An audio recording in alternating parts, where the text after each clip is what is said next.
Where's that treasure map?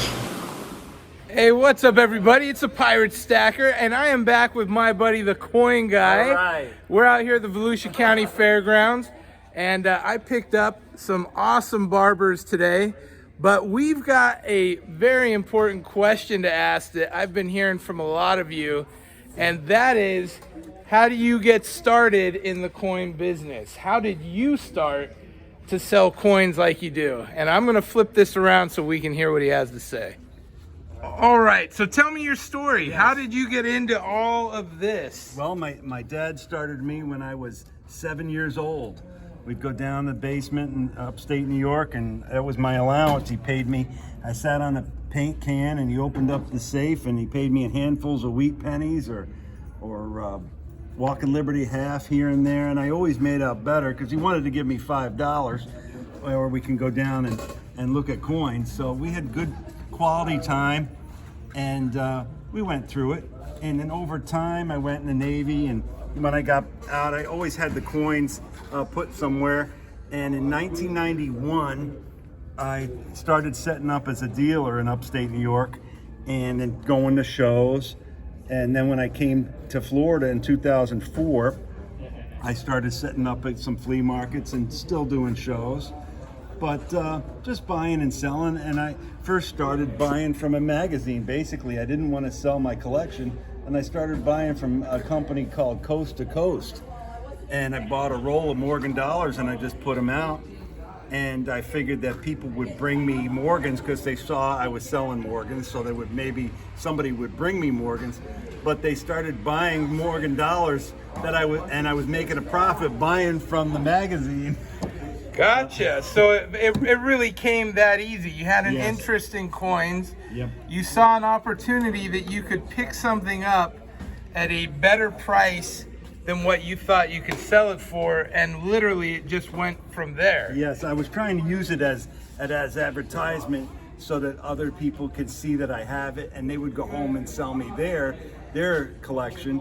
But it was almost working in reverse. They were buying what I had, and I just kept going with it. And eventually, people started bringing me coins and collections. I like the history in it too. I like Civil War tokens, and the 1800s. Was a big period for the U.S. and coins, but ever since then, I mean, I think I'm only one person, so if somebody likes what I have, that's one thing, and it's really liking to talk about coins and people that like the same thing, like-minded people, and they want to buy silver, or they want silver 1 ounce pieces is always good, but yeah, they want also coins too, so they want a mixture. And you know, it's one thing to be able to buy it in bulk, 90% or 1 ounces, and then it's to look at it when you get home and to just start to say, well, I want some semblance to my collection than just silver sitting there in a bag. So people start to put stuff in sections. I bought a couple small collections today, and it's really no collector value other than just silver, and there's dates, but it's small. Somebody may see that they want to put a certain date aside, or their birth year, or some people go back to the 1800s because they want to go 100 years or 120 years prior to them being born, and they do things like that. They have their own collection. It doesn't always have to be all in Lincoln pennies or all Barber half dollars. They maybe just want their own collection, so they put it together in a binder with a 3-ring binder, and they just have coins that it represents their history. Sure. Well, let me rein you back in here for a second. Yes. So you got an interest in coins. You wanted to buy other people's coins, so you start showing your coins off, and other people decide they want to buy your coins. That's correct. So instead of you buying theirs, they buy yours, and you suddenly go, wait a minute, I can buy these for X from the magazine, and I can sell them for Y. Now I'm making profit. How did that leap? Like, did you start off, we can see here we're at the Volusia County Fairgrounds. This is a very small venue, and this is only a minuscule amount of what you have. your main shop being out at the Daytona flea market, and you're there on the weekends. Did you start off with something like this, doing like a flea market or a show? How did you start? I started with a show. My dad basically made showcases out of window boxes, and he just cut wood, and we put some window on the top, and I just was like homemade display cases, and we set up at the American Legion in Binghamton, New York.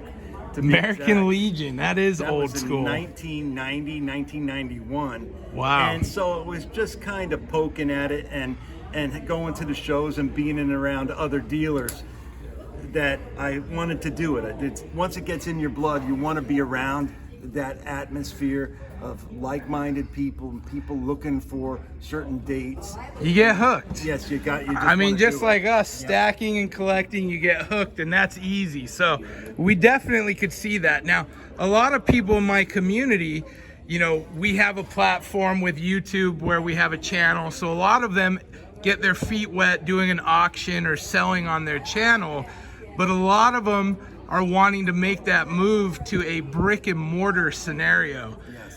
Now you have your established business over at the flea market, the Daytona location. Do you have any advice in that? I mean, obviously now you're talking real overhead. Yes. If these guys have a presence online, should they even bother with a brick and mortar, or is internet the way to go all the way? Yeah, I would try to do a little bit of both, because you still have a large community that doesn't do the internet. There's a lot of older people that still want to meet somebody to buy a coin. They want to talk to somebody. So as far as having all of that overhead, I have been on the threshold of wanting to have my own storefront versus in an air-conditioned building at the flea market. Right. And I've had lawyer friends and people that I know just talk me out of it, saying you got it going great there. You could do a few shows, but keep them close by because of the gas prices. You don't want to be driving all over the place or even flying all over the place, especially with the thefts that are happening at the different shows now. It's just not an easy thing to set up at a show and have a slow period. Sure. You've got a lot of overhead into flying there and staying at a hotel. So try to do it close by, close to home. Build a business close to home. You could go all the way to the end. Really, you could continue to collect in your 80s and 90s and buy and sell. As you just don't want to hurt yourself trying to set up or do a storefront where they're gonna, it's high overhead. You Sure, just can't sure. do it. Well, and I can attest. I mean, I just picked these three up from you. Being able to come in, look at it, touch it, see it, talk to you, that is such a more gratifying experience than clicking on something you see online and waiting for it to show up in the mail. So for me, it's fun. And what I've really noticed, Daytona for me it's about a 25-minute drive. This is about a 15-minute drive. Just having a location and getting known. So obviously, it's not always jam-packed here, and there's a slow season, which is summer when it's hot. Yep. But people get to know you. So you probably see regular, just by being here consistently, it's worth your while to come here, set up a table, because now you get not only people buying, but people selling to you on a regular basis as well. I first set up down here in Florida at a place in Sanford called Flea World. They've since closed and there's no more flea market down there. But for the first 5 or 6 months of me paying about $400 or $500 a month, I didn't break a profit. I didn't even break past the 500. I set up, and my basic rule of thumb was to set up, continue to set up, and do it for 3 years and then look back. Right. So don't look just to the day you're set up and you did zero, because I had 0 days.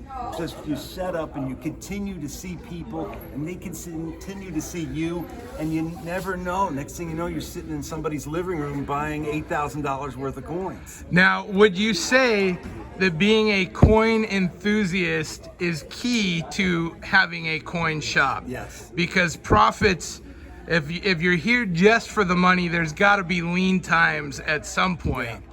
So having a love for what you do helps carry you through that. Would you agree with that? Yes, I would. Loving what you do in life in anything. If you don't like what you get out, if you don't like what you're doing, makes no sense. There's no you know, just like our military, everybody's volunteer. It's a volunteer military. So this country, patriotic speaking, it's there because of the people that volunteer to go fight for us, fight for our freedom. Well, I want to do this because part of it I might not make today. I might make it on another day, but I love doing this. I love coins, I love people, my family, and this has become the very fabric of how I basically do things. I mean, I look at a coin for history and the fact that maybe I want to keep that one for a while, or maybe I want to sell something else. And you get, sure. I really don't have any downtime. Right. If it's quiet and there's no customer in front of me, I have research to do that would last me probably 12 to 15 years. Now you're also online. You sell on eBay. eBay, yeah. Tell me your eBay name. It's the Coin Guy 321, and you want to search for that in the advanced, up on the search field, all the way over to the right. You'll see advanced. Click on advanced and type in the Coin Guy 321, all one word.